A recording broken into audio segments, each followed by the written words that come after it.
Sebuah kabut tebal tiba-tiba menyelimuti kota ini hingga tidak terlihat apapun di sekitar mereka. Juga ada makhluk misterius yang memangsa manusia dari dalam kabut tebal itu. Hari itu hujan begitu lebat turun, bahkan menyebabkan badai yang membuat pohon besar jatuh, sehingga kerusakan yang parah terjadi di rumah keluarga David. Bahkan rumah pemilik tetangga mereka bernama Norton juga hancur tertimpa pohon. Kabut tebal itu di seberang danau menyelimuti pegunungan di depan mereka. David pun mencoba mengajak tetangganya Norton untuk pergi ke kota membeli peralatan renovasi, karena memang mobil Norton hancur tertimpa pohon besar. Di jalan mereka bertemu banyak sekali mobil tentara ke arah rumah mereka di daerah pegunungan. Di swalayan pun terjadi pemadaman listrik. Terlihat sudah banyak orang-orang yang berbelanja kebutuhan setelah badai yang terjadi malam lalu. Keadaan di luar sepertinya sedang tidak baik-baik saja, sampai tiba-tiba alarm darurat kota berbunyi dan ada kakek-kakek yang mimisan berlari ke arah swalayan. Kakek itu berkata, ada sesuatu di dalam kabut dan menyuruh mereka untuk segera menutup pintu swalayan. Seorang pria nekat keluar untuk kabur dari sana. Kabut yang awalnya di pegunungan kini sudah menyelimuti kota. Lalu yang terjadi kemudian, mereka mendengar teriakan dari arah parkiran.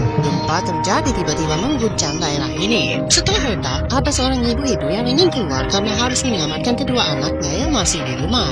Walau sudah dicegah, tapi ibu-ibu ini akhirnya keluar juga sendiri dari swalayan itu. Memang ibu-ibu yang sangat ngeyel. David yang awalnya pergi ke gudang untuk mencari selimut tiba-tiba kaget karena ada sesuatu yang mendorong rolling door itu. David pun bercerita kepada yang lain dan mereka bersama-sama mencoba mengecek apa yang sebenarnya ada di sana. Orang ini menganggap remeh dan mau membuktikan bahwa sebenarnya tidak ada apa-apa di luar sana. Kedua bapak itu juga mentertawakan ketakutan mereka, tapi tiba-tiba saja ada sebuah tentakel masuk ke dalam dan kemudian menarik kaki Norm untuk keluar dari gudang itu. Tapi ketika ia kesulitan, hanya David yang mencoba menahannya. Tentakel itu juga menarik kaki Norm. Karena David dan Ollie mencoba menahan Norm, tentakel yang besar sudah menyapa kedua bapak yang mematung ketakutan ini. Norm tidak bisa diselamatkan dan dibawa tentakel itu masuk ke dalam kabut. David sempat memotong sebagian tentakel itu sebelumnya keluar. David yang marah sempat menunjuk salah satu bapak itu karena mengolok-oloknya bahwa tidak ada apapun di dalam kabut. Para saksi kini mencoba bercerita apa yang mereka lihat kepada Norton. Namun memang sulit mempercayai sesuatu yang belum dilihat sendiri. Beberapa orang dibawa agar David bisa menunjukkan tentakel yang sempat dia potong sebagian. Barulah mereka percaya. Tapi tentakel itu tiba-tiba hangus sendiri dan menghilang. Semua orang kini mencoba menutup kaca swalayan agar makhluk misterius itu tidak menghancurkannya. Sudah begini, Norton masih saja keras hati tidak percaya omongan mereka. Selain Norton, ada pula Nyonya Carmody yang juga sangat menyebalkan karena menganggap dirinya adalah titisan Tuhan dan bencana di luar adalah kehendak Tuhan. Kini mereka menyadari bahwa mereka tidak memiliki senjata. Namun ternyata Amanda memiliki satu pemberian dari suaminya untuk berjaga-jaga. Dan kebetulan pula ada Ollie di sana yang pernah memenangkan kejuaraan menembak dulunya. Norton kini mengajak orang-orang lainnya untuk keluar mencari bala bantuan. Dan David mengikatkan tali kepada salah satu pria agar jika terjadi sesuatu, mereka bisa menariknya. Awalnya semua masih baik-baik saja, tapi tiba-tiba tali pun menggencang seperti ada yang menariknya. Tali itu bergerak cepat membuat mereka kesulitan untuk memegangnya. Tali itu bahkan sampai naik ke atas dan seketika mereka terjatuh bersama. David pun kembali menarik tali tersebut dan ternyata sudah ada cairan merah di tali itu.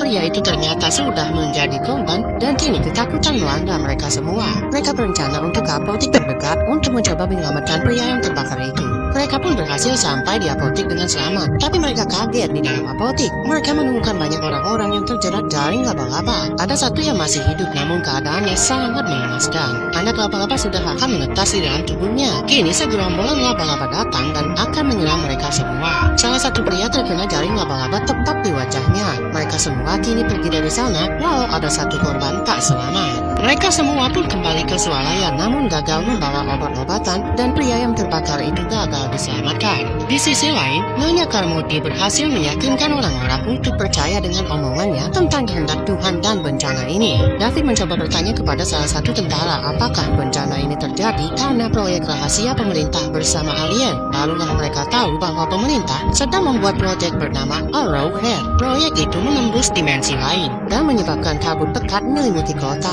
bersama monster-monster mengerikan di dalamnya. Mereka yang marah membawa salah satu pria tentara ini keluar. Tidak ada lagi rasa iba terhadapnya sampai terlihat dari dalam kabut itu siluet besar mengerikan. Dan akhirnya pria itu pun dibawa oleh makhluk menyeramkan tersebut. Mereka yang masih rasional mencoba untuk kabur dari dalam suara tersebut. Namun Nyonya Carmody sudah menunggu di sana sambil memegang senjata tajam. Nyonya Carmody yang sangat religius ini mengatakan jika mereka kabur maka mereka melawan kehendak Tuhan. Lalu Nyonya Carmody meminta anak David bernama Billy untuk dijadikan tumbal sebagai penebusan dosa mereka terhadap Tuhan. Karena begitu kesal, Ollie akhirnya menembak Nyonya Carmody. Karena dengan begitu wanita menyebalkan itu bisa diam. Sampailah mereka di luar, Ollie menjadi orang pertama yang diambil oleh makhluk menyeramkan tersebut. Yang selamat masuk ke mobil hanyalah David, Amanda, Billy anaknya dan kedua kakek nenek itu. Sebelum tancap gas, David masih sempat-sempatnya mencoba mengambil pistol di luar mobil mereka. Padahal sudah ada laba-laba raksasa menanti. Untunglah mereka selamat tepat ketika laba-laba tersebut menabrak kaca jendela. Sampailah mereka di rumah David dan menemukan istrinya yang sudah menjadi korban laba-laba dan terjebak di dalam jaringnya. Walaupun merasa sedih, akhirnya mereka semua meneruskan perjalanan di mana keadaan kota yang sudah kacau balau. Di sanalah mereka menemukan monster yang lebih besar lagi. Karena sudah tak ada harapan lagi, ternyata David memberi ide untuk bertemu Tuhan dengan cara ditembak daripada dimakan monster itu. Peluru hanya ada 4. Kini mereka semua tiada dan hanya David yang tersisa. Mencoba menyerahkan dirinya kepada monster raksasa itu. Tapi tiba-tiba saja, bukan monster yang muncul, malah sekelompok tentara dengan mobil tanknya. Bahkan ibu-ibu yang mencoba menyelamatkan diri pertama kali tadi selamat bersama anak-anaknya. Pemerintah berhasil mengamankan monster-monster kabur dan David pun tidak bisa berkata-kata karena sudah mengambil nyawa keempat orang di mobil tadi, termasuk anaknya sendiri tepat setelah bala bantuan datang. Sungguh sangat dilema.